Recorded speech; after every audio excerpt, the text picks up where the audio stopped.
اعوذ باللہ من الشیطان الرجیم بسم اللہ الرحمن الرحیم الحمدللہ والصلاة والسلام علی رسول اللہ وآلہ آل اللہ واللعنۃ الدائمۃ علی اعدائہم اعداء اللہ من یوم عداوتہم الی یوم لقاء اللہ اما بعد فقال امیر المؤمنین علی بن ابی طالب علیہ الصلاۃ والسلام الایمان علی اربع دعائم علی الصبر والیقین والعدل والجہاد والصبر منها علی اربع شعب علی الشوق والشفق والزہد والترقب فمن اشتاق الى الجنة سلا عن الشہوات ومن اشفق من النار اجتنب المحرمات ومن زاہد فی الدنیا استہان بالمصیبات ومن ارتقب الموت سارع الی الخیرات۔ درود پڑھیے محمد و آل محمد۔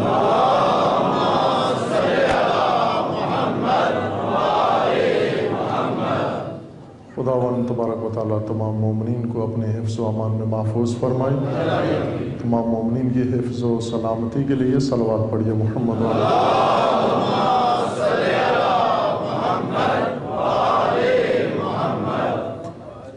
امیر المومنین علیہ السلام کا کلام نورانی نہج البلاغہ کے تیسرے حصہ سے حکمت نمبر 30 وہ عنوان سخن قرار دیا ہے، جس میں حضرت سے پوچھا گیا ایمان کی حقیقت کیا ہے۔ جواب میں ارشاد فرمایا ایمان کے 4 ستون ہیں، 4 رکن ہیں۔ پہلا رکن ایمان صبر ہے، دوسرا رکن ایمان یقین ہے، تیسرا رکن ایمان زہد ہے، و چوتھا رکن ایمان جہاد ہے۔ پھر ہر 4 ارکان کے 4 شعبے بیان کیے اور پہلے صبر کے 4 شعبے بیان کیے۔ صبر کے 4 شعبوں کے بعد ہر ایک کی تاثیر بتائی کہ اس شعبے کی تاثیر کیا ہے۔ یہ نورانی حکمتیں اور یہ عرشی و الہی خطبے جو صدیوں سے نہج البلاغہ میں اوراق کی زینت ہیں اور جلدوں کے اندر محبوس کتاب خانوں اور الماریوں کی زینت، یہ خطبے اپنے ہمراہ بڑی دردناک داستان بھی رکھتے ہیں، اور وہ داستان درد آور یہ ہے کہ جس ہستی کی زبان سے یہ خطبے بیان ہو رہے تھے، جس دل سے یہ خطبے نکل رہے تھے، جن احساسات کی ترجمانی یہ خطبے کر رہے تھے، اس کے متناسب سامعین ان خطبوں کو ہرگز میسر نہیں آئے۔ نہ اس وقت جب امیر المومنین اپنے علم الہی کا اظہار کرتے تھے اور لوگوں سے پوچھتے تھے اور فرماتے تھے ارشاد، اور نہ بعد میں جب یہ خطبے حفاظ نے حفظ کیے اور کتاب نے ان کو قلم بند کیا اور مفسرین نے ان کی تشریح کی و تفسیر، ہرگز ان کو اپنے سامعین میسر نہیں آئے۔ یہ حسرت امیر المومنین کے دل میں تھی اپنی حیات مبارک میں، جس کا بارہا اظہار بھی فرمایا۔ کمیل ابن زیاد نخعی نقل کرتے ہیں،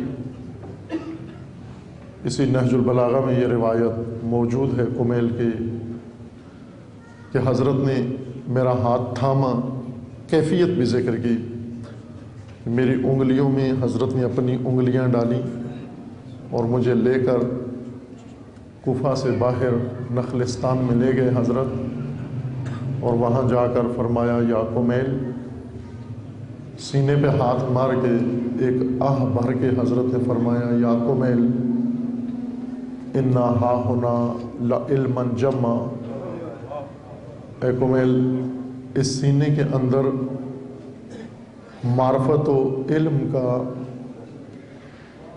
عرفان و معرفت کا ایک ٹھاٹھے مارتا سمندر موجزن ہے۔ لو وجدت لہو حملا، اے کاش کوئی اس علم کو اٹھانے والا مل جاتا، کوئی حامل علم علی مل جاتا علی کو۔ یہ حسرت تھی امیر المومنین کی،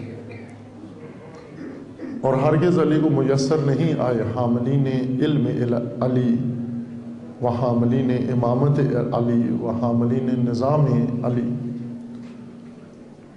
کل آپ کی خدمت میں ایک موضوع متعارف کروایا تھا، اسلام دین غالب، تشیع مکتب غالب، اور درخواست کی تھی کہ اگر فرصت ہو اس موضوع کو سماعت فرمائیں۔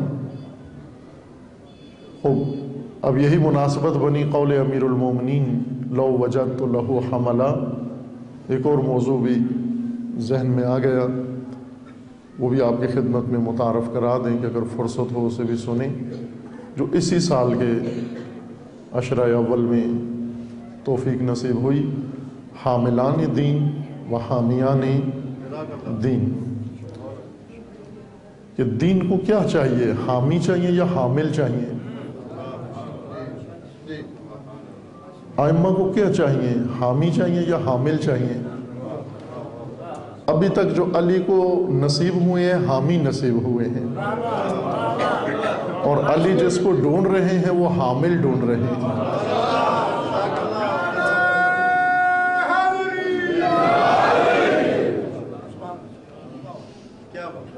جو ملے ہیں وہ چاہیے نہیں تھے، جو چاہیے تھے وہ ملتے نہیں ہیں۔ کچھ علی کے پیچھے گھوم رہے ہیں کہیں علی مل جائے، کچھ کے پیچھے علی ڈھونڈ رہے ہیں کہیں وہ مل جائے۔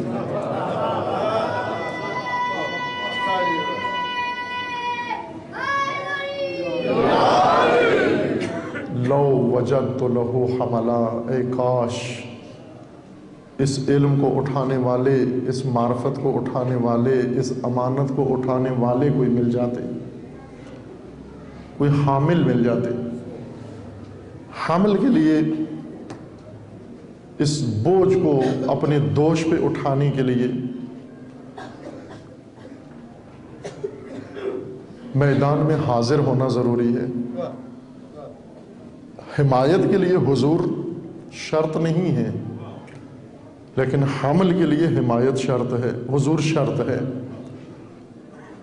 جب آپ اس میدان میں حاضر ہوں جس میدان میں ذمہ داریاں بٹتی ہیں، تو پھر انسان کسی ذمہ داری کو حمل کرتا ہے، اور اگر انسان غائب ہو اس میدان سے، آپ توجہ کریں، رسول اللہ صلی اللہ علیہ وآلہ وسلم نے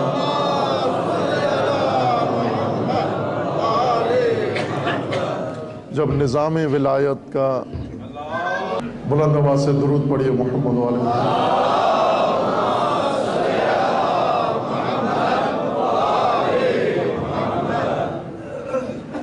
رسول اللہ کا فرمانا ہے کہ سب سے بڑا بخیل وہ نہیں ہے جو پیسہ خرچ نہ کرے، سب سے بڑا بخیل وہ ہے جو مجھ پر اور میری آل پر صلوات سخاوت مندانہ نہ پڑے۔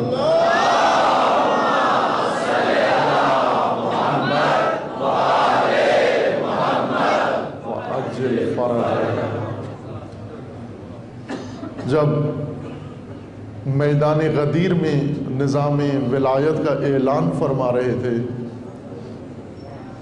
اور قرآن گواہ ہے کہ رسول اللہ کے دل میں ذرا خوف تھا، کھٹکا تھا، ڈر تھا، کہ یہ ڈر بھی بارہا عرض کیا ہے، یہ الہی ڈر ہے، فقط رہبروں کے دل میں ہوتا ہے،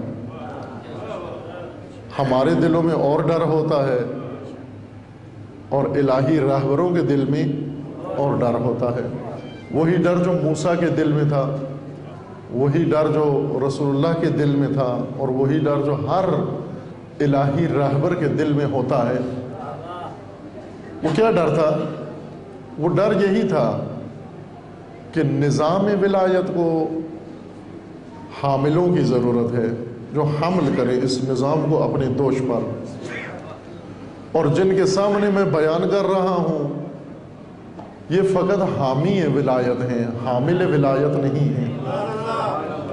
اور حامی اگر کسی مجلس و مجمع میں آ جائے حمایت کر کے اپنے آپ کو بری و ذمہ قرار دیتا ہے کہ میرا کام حمایت کرنا تھا، میں نے کر دی، امانت وہیں چھوڑ کے چلا جاتا ہے۔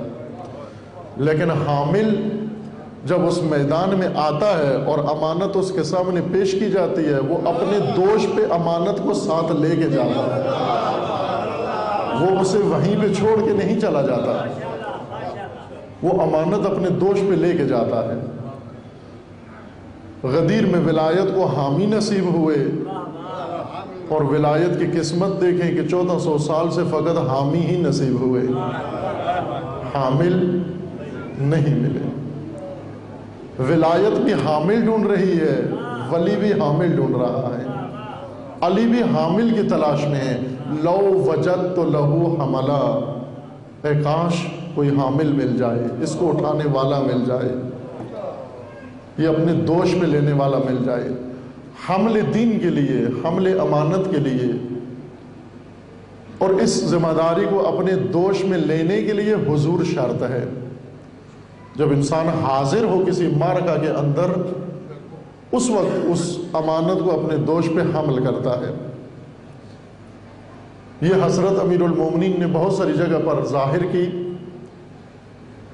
کہ علی کو حامل نہیں ملے، ہمیشہ حامی ملے۔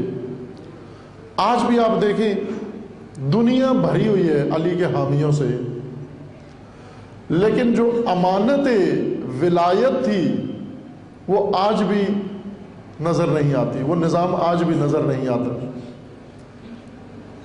اس کی وجہ یہ ہے کہ ولایت کو حامل نہیں ملے۔ ایک خطبے میں، خطبہ نمبر 97 اس ترتیب کے مطابق علی علیہ السلام نے اسی حسرت کا پھر اظہار کیا ہے۔ خطبہ نمبر 97 میں درود پڑھیے محمد وآل محمد۔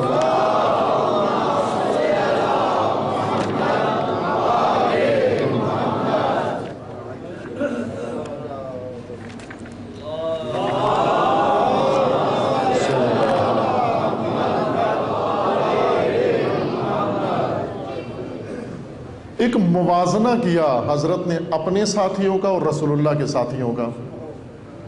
خطبہ نمبر 97 موازنہ ہے کہ مجھے کیا ملا، رسول اللہ کو کیا ملا۔ رسول اللہ کو علی جیسا ساتھی ملا، علی ایسے ساتھی کی حسرت میں ہی گھومتے رہے۔ رسول کو علی مل گئے، لیکن علی کو کوئی علی جیسا ساتھی نہیں ملا۔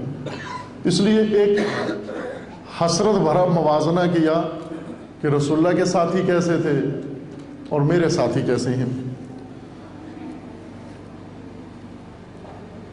بہت ہی دردناک خطبہ ہے، توجہ فرمائیں۔ یہ حامیوں کے درمیان کھڑے ہو کر حضرت نے ان کو حامل بننے کی دعوت دی۔ حامیوں کو کہا کہ ایک قدم آگے آؤ، ایک قدم اوپر آؤ، حمایت سے آگے حمل دین کرو، اٹھاؤ اس کو اپنے دوش پر۔ قرآن میں آپ ہر روز جمعہ کو ایک آیت سماعت کرتے ہیں، امام جمعہ کو تاکید ہے کہ یہ سورہ پر سنائے اپنے مامومین کو۔ امامت ہے، اسی کو امامت کہتے ہیں، امامت کرے اپنے مامومین کو، یہ ہر جمعہ کو یہ آیت و یہ سورہ سنائے۔ مثل الذین حملوا التوراۃ ثم لم يحملوها كمثل الحمار يحمل اسفارا۔ وہ لوگ جنہیں خدا نے آسمانی کتاب دی، منشور آسمانی دیا، اس کو حمل کریں لیکن وہ اس کے حامل نہیں بنے۔ مثل الذین حملوا التوراۃ ثم لم يحملوها كمثل الحمار، ان کی مثال گدھے کی ہے کہ جن کو ایک منشور الہی دیا جائے تاکہ اس کے حامل بنے، اور اس کے حامل نہ بنے اور سب کچھ بن جائیں، ان کی مثال گدھے والی مثال ہے۔ اور اللہ تعالیٰ نے فرمایا کہ بدترین مثال ہے اس قوم کی جو آیات خدا کو جھٹلاتے ہیں۔ یہی مطلب امیر المومنین علیہ السلام اس خطبہ میں بیان فرماتے ہیں۔ آغاز کے جملے اس طرف خطبہ یہاں سے شروع ہوتا ہے، وَلَئِنْ أَمْحَلَ الظَّالِمَ فَلَنْ يَفُوتَ أَخْذُهُ، اگر خدا ظالم کو مہلت دیتا ہے، اس پہ گرفت نہیں ڈالتا، تو اس کے معنی یہ نہیں ہے کہ اس کا مواخذہ نہیں کرے گا۔ وَهُوَ لَهُ بِالْمِرْصَادِ عَلَى مَجَازِ طَرِيقِهِ، اللہ اس کی کمین میں، ظالم کی کمینگاہ میں بیٹھا ہوا ہے اور منتظر ہے کہ یہ ظالم تمام حدوں کو پھلانگ کے، تجاوز کر کے اس جگہ جا بیٹھے جہاں الہی گرفت میں آ جائے۔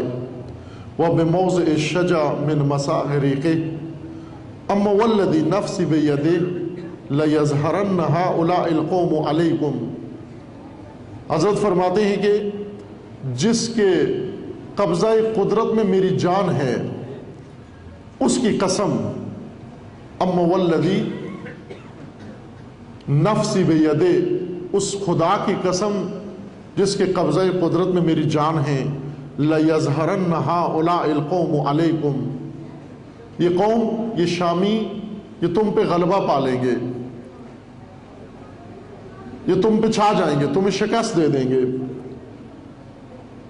لَيْسَ لِأَنَّهُمْ أَوْلَى بِالْحَقِّ مِنْكُمْ، نہ اس وجہ سے کہ وہ حق پر ہیں، حق پر ہونے کی وجہ سے تم پر غالب نہیں آئیں گے، وَلَكِنْ لِإِسْرَاعِهِمْ إِلَى بَاطِلِ صَاحِبِهِمْ وَإِبْطَائِكُمْ عَنْ حَقِّهِ، بلکہ اس وجہ سے تم پر غالب آ جائیں گے کہ وہ اپنے باطل امام کے مطیع ہیں اور تم اپنے حق کے امام کے نافرمان ہو۔ وَلَقَدْ أَصْبَحَتِ الْأُمَمُ تَخَافُ ظُلْمَ رُعَاتِهَا وَأَصْبَحْتُ أَخَافُ ظُلْمَ رَعِيَّتِي، کل بھی عرض کیا تھا نا، علی بہت مظلوم شخصیت ہے، بہت مظلوم انسان ہے علی۔ علی اپنے مصائب خود پڑھ رہے ہیں، یہ جملہ توجہ فرمائیں، پھر کیا اس سے احساس آپ کے اندر پیدا ہوتا ہے۔ حضرت فرماتے ہیں کہ تمام قومیں، تمام امتیں و تمام رعیتیں حاکموں کے ظلم و جور سے ڈرتی ہیں اور حاکموں کے ظلم و جور کی وجہ سے مظلوم ہیں۔ میں وہ حاکم ہوں جو رعیت کے ظلم سے مظلوم بن گیا ہوں۔ ہر رعیت اپنے حاکم کے ظلم سے مظلوم واقع ہوتی ہے، علی وہ حاکم ہے جو رعیت کے ظلم سے مظلوم واقع ہو گیا۔ وَلَقَدْ أَصْبَحَتِ الْأُمَمُ تَخَافُ ظُلْمَ رُعَاتِهَا وَأَصْبَحْتُ أَخَافُ ظُلْمَ رَعِيَّتِي أَسْتَنْفَرْتُكُمْ لِلْجِهَادِ فَلَمْ تَنْفِرُوا، میں تمہیں جہاد کے لیے اٹھاتا ہوں، تم اٹھتے نہیں۔ وَأَسْمَعْتُكُمْ فَلَمْ تَسْمَعُوا، میں تمہیں جو سناتا ہوں تم سنتے نہیں۔ وَدَعَوْتُكُمْ سِرًّا وَجَهْرًا فَلَمْ تَسْتَجِيبُوا، میں تمہیں پنہان بھی بلاتا ہوں، تمہیں علنی طور پر بھی بلاتا ہوں، لیکن تم میری بات سنتے نہیں۔ وَنَصَحْتُ لَكُمْ فَلَمْ تَقْبَلُوا، میری نصیحت، میرا پن و میرا موعظہ قبول نہیں کرتے۔ أَشْهُودٌ كَغُيَابٍ، أَشْهُودٌ كَغُيَابٍ، کیا فرما رہے ہیں حضرت اس جملے کے اندر؟ انہی حامیوں کو، اپنی فوج کو اور اپنی سپاہ کو اور اپنے ساتھیوں کو کیا فرما رہے ہیں کہ تم شہود کغیاب، تم وہ حاضر ہو جو غیر حاضر کی طرح ہیں، تم وہ لوگ ہو۔ اشہود، کیا تم وہ شاہد ہو، تم وہ حاضر لوگ ہو، کغیاب، جن کا ہونا نہ ہونا برابر ہے۔ شہود کغیاب، غائب جو نہ ہو، حاضر نہ ہو۔ تم ہو تو جسمانی طور پر حاضر لیکن غائب لوگوں کی طرح ہو، غیر حاضر لوگوں کی طرح ہو، ان کی مانند ہو جو نہ ہو یہاں پر۔ اشہود کغیاب، تم ان لوگوں کی طرح ہو جو ہائے ہیں ہی نہیں، موجود ہی نہیں۔ وعبید کارباب، تم میرے ماتحت ہو یا تم میرے اوپر مسلط ہو، میرے حاکم ہو، میں تمہارا حاکم ہوں یا تم میرے حاکم ہو۔ وجہرن اتلو علیکم الحکم فتنفروا منها وأعظكم بالموعظة البالغة فتتفرقون عنها وأحثكم على جهاد أهل البغي فما آتي على آخر قولي حتى أراكم متفرقين ایادی سبا۔ حضرت فرماتے ہیں کہ جب میں تمہیں اپنی راہ بتلاتا ہوں، اپنا ہدف بتاتا ہوں، تمہیں اکساتا ہوں، اٹھاتا ہوں، فرمان دیتا ہوں، اس سے پہلے کہ میرا جملہ ختم ہو، میرے جملے کے ختم ہونے سے پہلے تم اٹھ کر تتر بتر ہو جاتے ہو، میرا بات ختم نہیں ہوتی ابھی، تم اٹھ کر بکھر جاتے ہو، منتشر ہو جاتے ہو۔ اس طرح جس طرح سبا کے فوجی تھے، ترجعون الی مجالسکم وتتخاذؤون عن مواعظکم، تم اپنی محفلوں میں، اپنی بیٹھکوں میں، اپنے پیڑوں میں واپس چلے جاتے ہو۔ وتتخاذؤون عن مواعظکم، تم ویسے اپنی زبان پر وعظ و موعظہ کی باتیں کر کے ایک دوسرے کو دھوکے میں رکھتے ہو۔ اقومکم غدوۃ وترجعون الی عشیۃ، میں تمہیں دن کی روشنی کی طرف بلاتا ہوں، تم شام کے اندھیرے کی طرف لوٹ کر آ جاتے ہو۔ کظہر الحنیۃ عجز المقوم واعزل المقوم، ایھا القوم الشاہدۃ ابدانہم الغائبۃ عنہم عقولہم، اے وہ لوگوں جن کے جسم تو حاضر ہیں لیکن جن کی فکریں اور جن کے عقل غائب ہیں۔ تمہارے جسم میرے سامنے ہیں لیکن تمہارے اذہان غائب ہیں۔ یہ اس مجمع کی بات تھی جن کے سامنے نہج البلاغہ نہیں پڑھی جا رہی تھی، جن کے سامنے خود علی صاحب خطبہ خود بنفس نفیس خطبہ دے رہے تھے، اور اس مجمع کو کہا ایھا القوم الشاہدۃ ابدانہم الغائبۃ عنہم عقولہم المختلفۃ احواؤہم المبتلی بہم امراؤہم، اے وہ لوگوں جن کے بدن حاضر ہیں، جن کے ذہن غیر حاضر ہیں، جن کی عقلیں غیر حاضر ہیں، میں تمہارے بدنوں کو خطاب کروں یا تمہاری عقول کو خطاب کروں؟ یہ المیہ تھا امیر المومنین کا، یہ درد تھا امیر المومنین کا۔ امت حاضر نصیب نہیں ہوئی، نہ صرف امیر المومنین کو امت حاضر نصیب نہیں ہوئی بلکہ امامت کی دردناک تاریخ سے یہی پتہ چلتا ہے کسی امام کو امت حاضر نصیب نہیں ہوئی۔ اس لیے خدا نے اپنا 12واں ذخیرہ روک کے رکھا ہے، جب تک امت حاضر نہیں ہو جاتی وہ ذخیرہ الہی ظہور نہیں کریں گے۔ یہ حضور، یہ حاضری امامت کے ظہور کی شرط ہے۔ حضور امت ایک ہی شرط ہے امام کے ظہور کی، امام کا ظہور موقوف ہے ایک چیز پر، حضور پر۔ تم حاضر ہو امام ظاہر ہو جائیں گے۔ اس وقت تک ظہور نہیں ہونا جب تک ہم حاضر نہیں ہو جاتے۔ ہم حاضر ہوں، ہمارے اجسام بھی حاضر ہوں، ہمارے اذہان بھی حاضر ہوں اور ہمارے دل بھی حاضر ہوں۔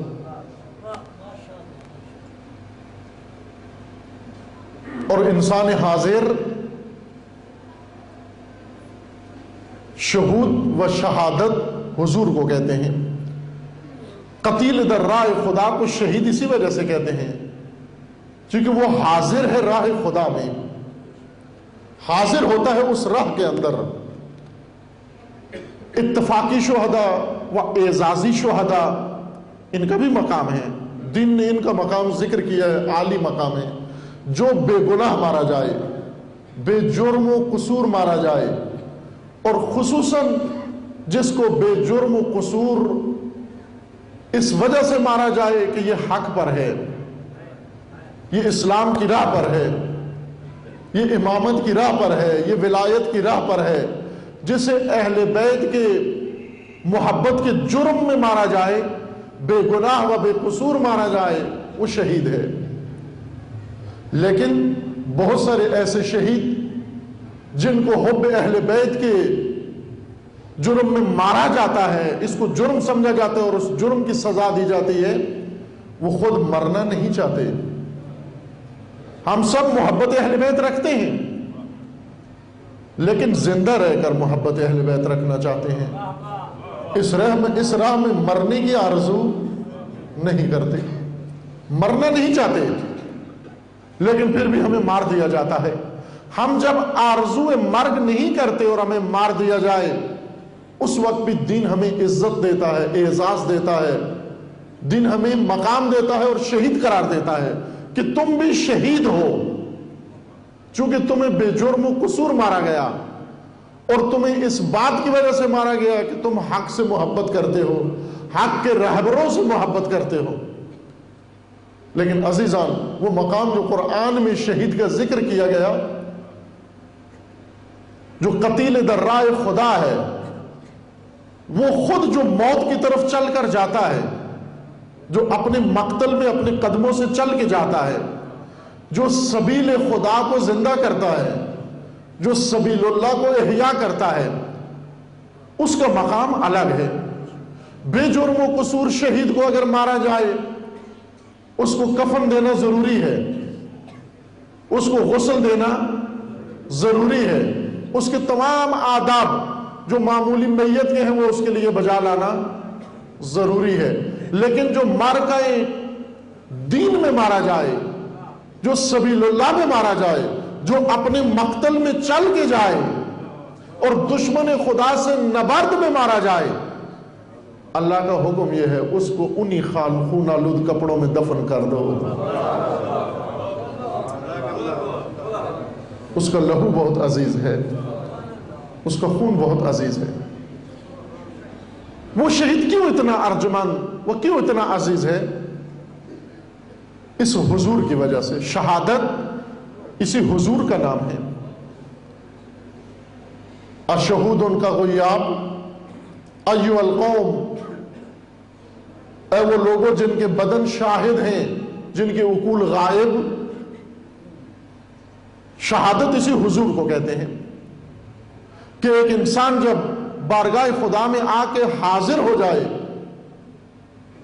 حضور کو سمجھ جائے اور اپنے وجود کے لیے ظہور کرے، حضور پیدا کر لے، اگر اس حضور کی حالت میں اس کو موت آ جائے، خداوند تبارک و تعالی اسے شہید قرار دیتا ہے اور شہید کو فرماتا ہے یہ مر کے بھی زندہ ہے۔ عزیز من، ظہور سے و حضور سے ایسی زندگی انسان کو مل جاتی ہے جو مٹائی سے بھی نہیں مٹتی۔ جو ایک دفعہ حاضر ہو جائے، حضور پیدا کر لے، جو صاحب حضور ہو، اس کو کوئی نہیں مٹا سکتا۔ اس کی جان لے لیں پھر بھی اس کو نہیں مٹا سکتے، اس کی گردن کاٹ دیں پھر بھی اس کو نہیں مٹا سکتے، کیونکہ وہ مقام شہود، وہ مقام حضور پہ جا پہنچا ہے۔ اس حضور سے راہ خدا بھی زندہ ہو جاتا ہے۔ امت حاضر، بدن بھی حاضر، ذہن بھی حاضر، عقل بھی حاضر، دل بھی حاضر۔ یہ حضور ضرورت ہے، دین کی ضرورت ہے، یہ حضور امامت کی ضرورت ہے۔ اس حضور کے ائمہ منتظر ہیں، امام زمان اسی حضور امت کے منتظر ہیں۔ امت غائب کسی اور چیز کی منتظر ہے اور امام حاضر کسی اور چیز کی منتظر ہے۔ امام حاضر کو امت حاضر درکار ہے۔ جب تک امت حاضر نہیں ہو جاتی، امام کا ظہور نہیں ہونا۔ ہم نے ظہور کو منسلک کر دیا اتفاقی حادثات سے۔ زلزلہ آ گیا، ظہور ہو جائے گا، آندھی آ گئی، ظہور ہو جائے گا، دھماکہ ہو گیا، ظہور ہو جائے گا، عبداللہ نام کا شہنشاہ آ گیا تو ظہور ہو جائے گا، شام کے حالات خراب ہوئے تو ظہور ہو جائے گا، شرق میں یہ حادثہ ہوا ظہور ہو جائے گا، غرب میں وہ حادثہ ہوا ظہور ہو جائے گا۔ عزیز من، حاضر امام کے ظہور کو فقط ایک چیز سے اللہ نے منسلک کر دیا، حضور امت کے ساتھ۔ لبیک یا حسین، لبیک یا حسین، لبیک یا حسین، لبیک یا حسین، لبیک یا حسین، لبیک یا حسین، لبیک یا مہدی، لبیک یا مہدی، لبیک یا مہدی، لبیک یا مہدی۔ امت کے حضور کے ساتھ ظہور امام منسلک ہے۔ امت غائب اس کو امام نہیں چاہیے، امت غیر حاضر کو امام نہیں چاہیے۔ امت غیر حاضر اس کو وہ چاہیے جو اس کی غیر حاضری میں، غیر حاضری کا تجربہ سب کو ہے، اسکول پڑھے ہوئے ہیں سارے، غیر حاضری کا تجربہ ہے نا ہمیں، کہ بعض اوقات اسکول جاتے تھے، گھر سے کتابیں چھپا کے، بستہ چھپا کے کھیلنے چلے جاتے تھے، کلاس میں غیر حاضر۔ ابھی بھی بعض اسی زمانہ بچے کے بچپنے کو تکرار کرتے ہیں۔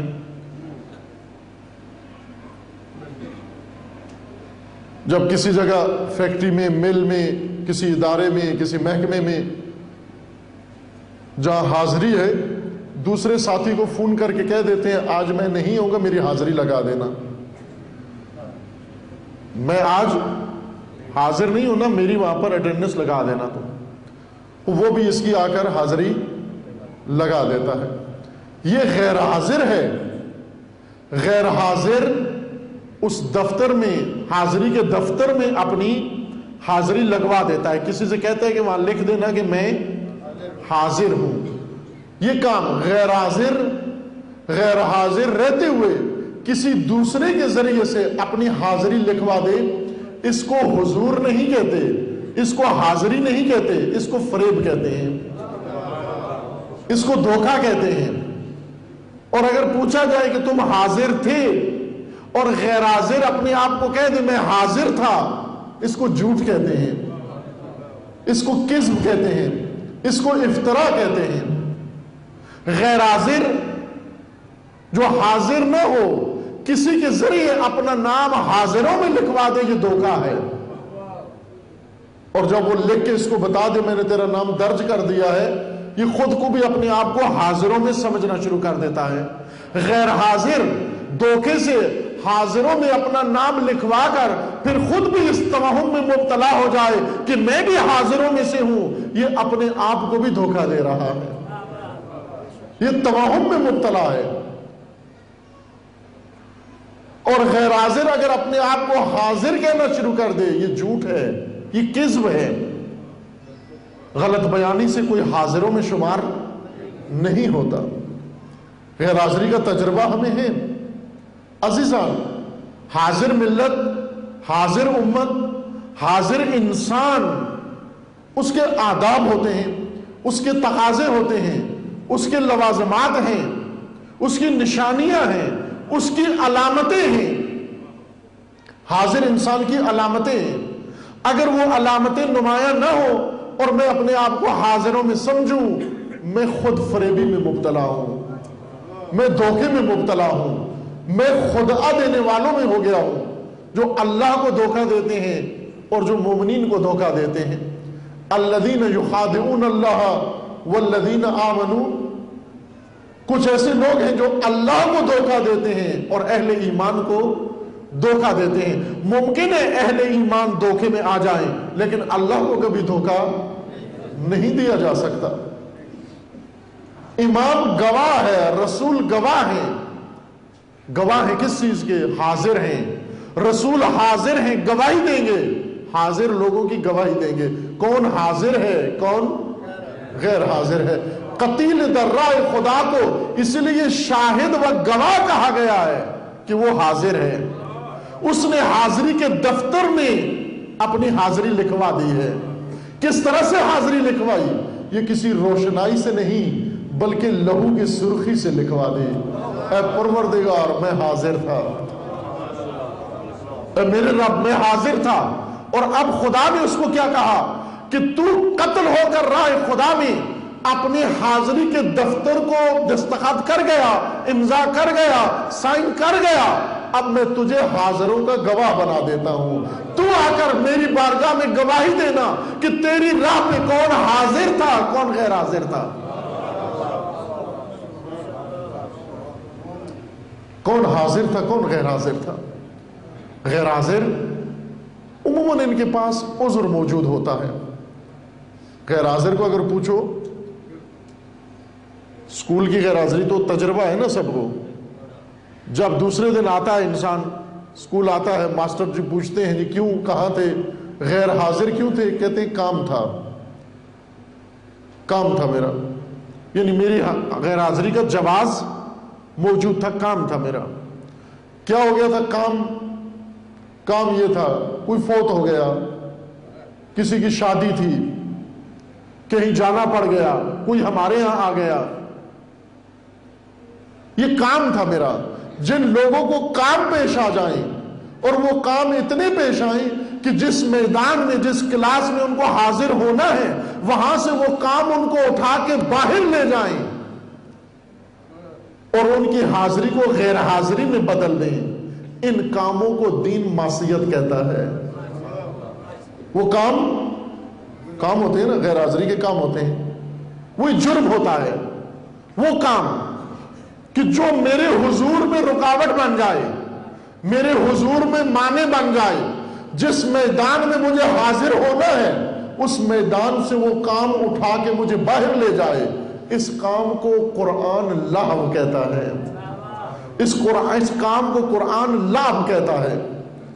لہو سنے نا، لہو کا لفظ، انما الحیات الدنیا لعب و لہو، حیات دنیاوی اسی لعب و لہو کا نام ہے، لعب و لہو کا نام ہے۔ لعب و لہو کی تفصیل بیان کی ہے عہد الہی کے نام سے، ایک گفتگو ہے، زیادہ ہو جائے گا آپ کا ہوم ورک۔ عہد الہی لہو و لعب اس میں بیان کیا ہے عزیزان۔ لہو معصیت جو فقہی طور پر جرم ہے ان کو نہیں کہتے لہو۔ مثلا اگر کوئی شراب پی رہا ہو تو ہم کہتے ہیں لہو میں مبتلا ہے، یہ لہو کے کام ہے شراب پینا۔ اگر کوئی موسیقی سن رہا ہو ہم کہتے ہیں لہو کر رہا ہے۔ اگر کوئی ناچ رہا ہو ہم کہتے ہیں یہ لہو کر رہا ہے۔ اگر کوئی چوری کر رہا ہو ہم کہتے ہیں یہ لہو کر رہا ہے۔ ہمارے لہو سارے گناہ کبیرہ ہیں، لیکن قرآن لہو ان کو نہیں کہتا۔ قرآن ہر اس عمل کو لہو کہتا ہے جو انسان کو میدان چھڑا کر اپنے ساتھ مشغول کر لے، وہ عمل لہو کہلاتا ہے۔ الہام مشغولیت کو کہتے ہیں، سرگرمی کو کہتے ہیں۔ ہر وہ چیز جو تجھے میدان سے اٹھا کے باہر لے جائے، جس میدان میں تجھے حاضر ہونا ہے اس میدان سے تمہارا کوئی کام پیش آ جائے، وہ کام تجھے اٹھا کے باہر لے جائے اور میدان خالی ہو جائے، قرآن کہتا ہے یہی لعب ہے، یہی لعب ہے۔ اب ممکن ہے وہ کام مقدس ہو، ممکن ہے وہ کام غیر مقدس ہو، ممکن ہے وہ تیرا کام ضروری ہو، ممکن ہے وہ تیرا کام غیر ضروری ہو، ممکن ہے وہ تیرا کام مباح ہو، ممکن ہے وہ تیرا کام غیر مباح ہو۔ اگر مباح ہے تو بھی لعب ہے، اگر مباح نہیں ہے تو بھی لعب ہے۔ لعب جو انسان کو مصروف کر دے، مشغول کر دے۔ لعب ہم سے حضور چھڑا دیتے ہیں۔ کل عرض کیا تھا نا حضور کے لیے وہ کس طرح ہم حضور پیدا کریں، جس چیز کا غلبہ ہے اسی کے سامنے ہم حاضر ہیں، جس کا غلبہ نہیں ہے وہاں پر ہم غیر حاضر ہیں۔ اگر دنیا کا غلبہ ہے ہم دنیا کے سامنے حاضر، اگر اللہ کا غلبہ ہے ہم اللہ کی بارگاہ میں حاضر، جس چیز کا غلبہ ہے ہم اس کے سامنے حاضر ہیں۔ لیکن ہمارے حضور میں رکاوٹیں یہ لہو ہیں اور لعب ہیں۔ لہو حرام شراب خوری لعب نہیں ہے، وہ گناہ ہے، کبیرہ ہے، وہ جرم ہے، نشہ ہے، حرام ہے، جہنم ہے۔ شارب الخمر جہنمی ہے۔ کچھ کام ہیں جن کے اوپر بہت تاکید کی گئی ہے، بہت شدت کے ساتھ۔ شراب خواری، نشہ جرم ہے، ایسا جرم جو تباہی کی طرف لے جاتا ہے انسان کو، اس کے خاندان کو، اس کے اخلاق کو، اس کی سوسائٹی کو، اس کے معاشرے کو، اس کی امت کو تباہی میں لا کھڑا کرتا ہے۔ نشہ، جوا حرام ہے، ہم جوئے کو کہتے ہیں یہ لہو میں مبتلا ہے۔ موسیقی لہو ہے، موسیقی حرام ہے۔ یہ لہو نہیں ہے، یہ حرام ہے۔ لہو وہ چیزیں ہیں جو انسان کو مشغول رکھتی ہیں۔ مومنوں کو عموماً شراب اور جوا نہیں مشغول رکھتا، روزمرہ کے کام مشغول رکھتے ہیں۔ مسجد میں نہیں آتے، جی مومن صاحب کیوں نماز جماعت میں نہیں آئے؟ کہتے کام تھا۔ کیوں نماز جماعت میں نہیں آئے؟ کام تھا۔ کیوں مجلس میں نہیں آئے؟ کہا کام تھا۔ کیوں ضرورت کے وقت نہیں آئے؟ کہا کام تھا۔ یہی جس کو کہتے ہو کام تھا، دوسرے لفظوں میں کہہ رہے ہو لہو میں مشغول تھا۔ کیوں کہ لہو ہر وہ عمل ہے جس نے تجھ سے میدان ذمہ داری چھڑا دیا۔ ہر وہ عمل لہو ہے جو انسان سے حضور چھڑا دے، جو انسان کو حضور ترک کروا کے غائب کر دے، وہ لہو ہے۔ یہ لہو انسان کو حضور سے باہر لے جاتی ہے۔ عزیز من، اس لہو کو درک کرو، کیا ہے لہو؟ ہم اپنی طرف سے خوش ہو جاتے ہیں یہ کہہ کر کہ میرا کام تھا۔ کربلا میں جتنے لوگ نہیں آئے، کربلا میدان حضور تھا، 72 تن حاضر تھے، 72 لاکھ غیر حاضر تھے۔ 72 لاکھ غیر حاضر تھے۔ یہ غیر حاضر کیا کر رہے تھے؟ سارے جوا نہیں کھیل رہے تھے، سارے شراب نہیں پی رہے تھے، سارے ناچ نہیں رہے تھے، سارے ڈانس نہیں کر رہے تھے، سارے قمار میں مشغول نہیں تھے، سارے چوری اور ڈاکہ اور ڈکیتی میں مشغول نہیں تھے، بلکہ کیا کر رہے تھے؟ مدینے میں عبادتیں کر رہے تھے، مکہ میں حج کر رہے تھے، بصرہ میں کھیت آباد کر رہے تھے، یمن میں تجارت کر رہے تھے، مصر میں دکانوں میں بیٹھے تھے، اور بصرہ میں کوفہ میں گھروں کے اندر بیٹھے ہوئے تھے، اپنے گھروں کی حفاظت کر رہے تھے، اپنے بچوں کو سنبھال رہے تھے، اور کربلا میں نہیں آئے۔ اب کربلا کا پیغام کیا ہے؟ کہ میدان حضور سے جو غائب ہے وہ لہو میں مشغول ہے، وہ لہو بن جاتی ہے۔ جو اپنے امام حاضر کے ساتھ حاضر نہ ہو، اگرچہ وہ تولیہ باندھ کے مکہ کے اندر طواف کر رہا ہو، وہ لہو ہو جائے گا۔ جو تیرا میدان حضور ہے تو اس میں حاضر رہے، اگر حاضر نہ ہوا، جس کام میں مشغول ہوا، وہ لہو ہو جائے گا۔ یہ مقدس لہو ہے۔ مقدس لہو میں خوش نہ ہو، جہاں تجھے حاضر ہونا ہے وہاں حاضر ہو۔ حضور، عزیز من حضور، دین حضور کا نام ہے، عبادت اسی حضور کا نام ہے، نماز اسی حضور کا نام ہے۔ اگر تجھے حضور نصیب ہو گیا، تیری نماز ہو گئی۔ اگر تجھے حضور نصیب ہو گیا، تیری نماز ہو گئی۔ لیکن اگر تو نماز میں کھڑا ہوا ہے، حضور نصیب نہیں ہوا، یہ نماز نہیں ہے۔ حضور پیدا کر، اس لہو کو بہانہ نہ قرار دے۔ جب ہم کہتے ہیں نا میدان حضور میں، کہاں تھے بھائی؟ کام تھا، یعنی لہو میں مشغول تھا۔ تجھے یہاں ہونا چاہیے تھا۔ جتنے کربلا نہیں آئے ان کو کام تھا، کسی کو مقدس کام درپیش تھا، کسی کو نامقدس کام درپیش تھا۔ جو مقدس کام کا بہانہ بنا کر نہیں آیا وہ بھی لہو میں مشغول تھا، جو غیر مقدس کام کو بہانہ بنا کر نہیں آیا وہ بھی لہو میں مشغول تھا۔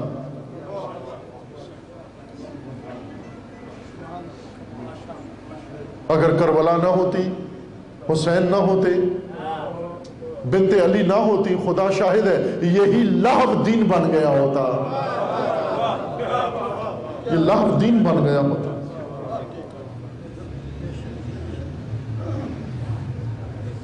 بتایا ان لوگوں کو. بی بی جب گئی کوفہ کے بازار میں خطبہ دیا, ان اہل لعب کو کہا, خطاب کیا, مجھے بتاؤ کیوں تم میں سے کسی کا سر نو کے سنا پہ نہیں ہے؟ کیوں تمہاری کوئی خاتون ان رسیوں میں بندھی ہوئی نہیں ہے؟ کیوں تمہارے کسی بچے کے گال سرخ نہیں ہے؟ کہاں تھے تم؟ کیا جواز ہے تمہارے پاس؟ عزیز من, حضور اہم ہے.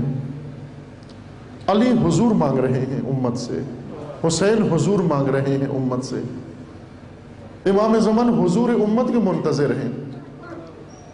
حضور تیرا دین ہے, حضور تیرا اسلام ہے, حضور تیری عبادت ہے, حضور تیری نماز ہے. عزاداری حضور ہی کا دوسرا نام ہے. اسی حضور کا دوسرا نام عزاداری ہے. گار میں بھی سینہ پیٹا جا سکتا ہے, گار میں بھی آنسو ٹپکایا جا سکتا ہے, لیکن امام فرماتے ہیں نا, گار میں نہیں بلکہ باہر آ, میدان میں آ, مجلس میں آ, ملائے عام میں آ, فریاد کر کے رو. اگر رونا نہیں آتا, رونے کی شکل بنا تاکہ دنیا کو پیغام دے کہ کل تم حاضر نہیں تھے, کربلا پیش آ گئی, آج میں میدان میں حاضر ہوں. اب جب میں میدان میں حاضر ہوں, کوئی اور کربلا نہیں ہوگی, کوئی اور یزید نہیں آئے گا, کوئی اور ستم ہونے نہیں دوں گا. کب تک داستان ستم چلتی رہے گی؟ جب تک امت غیر حاضر اور ظالم حاضر رہے گا.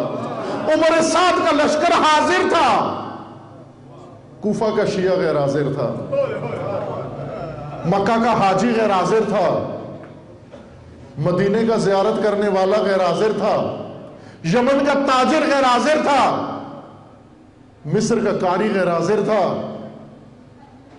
بصرہ کا راوی غیر حاضر تھا, لیکن عمر سعد حاضر تھا. جب دشمن حاضر ہو اور مومن غیر حاضر, پھر سر حسین نو کے سنا پہ چلا جاتا ہے.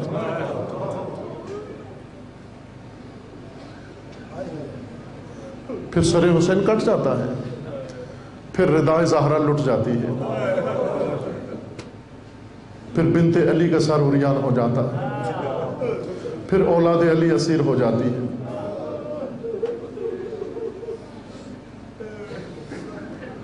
عزیز من, غیر حاضری جرم ہے, حضور عبادت ہے. یہ عزاداری حضور کا دوسرا نام ہے, رسم نہیں ہے. مقابلے میں عزاداریاں نہ کرو, یہ تاثر قائم نہ کرو کہ میری مجلس میں اس کی مجلس سے زیادہ آدمی تھے. نہ, یہ حضور ہے. یہ نہ دیکھ کس کی مجلس ہے, یہ دیکھ یہ میدان حضور ہے, اور میدان حضور میں مجھے حاضر ہونا ہے. اس حضور سے لبیک یا حسین, لبیک یا حسین, لبیک یا حسین, لبیک یا حسین, لبیک یا حسین, لبیک یا حسین, لبیک یا حسین, لبیک یا حسین, لبیک یا حسین, لبیک یا حسین, لبیک یا حسین. نہ, لبیک اس طرح سے نہیں ہوتی. ہر دوسرا شعار آپ سستی سے دو, چستی سے دو, جیسے بھی دو, لیکن لبیک یہ ایک استغاثے کا جواب ہے. لبیک, باقی ساری داد خطیب مانگتا ہے, لبیک حسین مانگتا ہے. لبیک حسین مانگتا ہے. حسین کو کیسے لبیک کہیں؟ دو زانو ہو جائیں, سب دو زانو ہو جائیں. حسینی تشہد, انقلابی تشہد, دو زانو ہو جائیں. آپ ذہن میں مجسم کریں کس کو لبیک کہہ رہے ہیں. ذرا دیکھیں کون لبیک مانگ رہا ہے. بارہا میں نے کہا ہے, حسین کو دو پیاسیں تھیں, ایک پانی کی پیاس, ایک لبیک کی پیاس. پانی کے پیاسے نے پانی نہیں مانگا, لیکن لبیک کے پیاسے نے لبیک مانگی ہے. حال میں ناصر کا استغاثہ کیا ہے, اور صرف اس قوم کے لیے نہیں کیا,